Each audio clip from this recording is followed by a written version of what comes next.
નમસ્કાર. આત્મહત્યા એ વિકલ્પ નથી. અમિત ખૂટ માટે ભગવાનના ચરણોમાં મારી પ્રાર્થના છે. અમિત ખૂટ નિર્દોષ હતો કે દોષિત હતો એ તો ન્યાયતંત્ર નક્કી કરશે, પરંતુ એની ઉપર જે આરોપ લાગ્યા અને એના પછી એને આત્મહત્યા કરી લેવી પડી અને માધ્યમો દ્વારા જાણવા મળ્યું છે કે એમાં અનિરુદ્ધ અને એના દીકરાનો હાથ છે. તો હું તો તમને પહેલેથી જ કહેતી આવું છું કે જયરાજ હોય કે અનિરુદ્ધ હોય, એ એક સિક્કાની બે બાજુ છે. આજે એ બેયના ડખામાં મર્યું કોણ?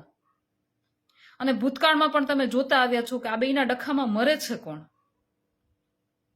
આજે એવું કહેવાય છે કે અમિત ખૂટ છે એ જયરાજ જૂથનો માણસ હતો, એટલા માટે જ અનિરુદ્ધ જૂથના માણસોએ એને ફસાવી અને એની ઉપર રેપ કેસ કરાવડાવ્યો અને એમાં એને પોતાનું જીવન પણ ટૂંકાવી નાખવું પડ્યું.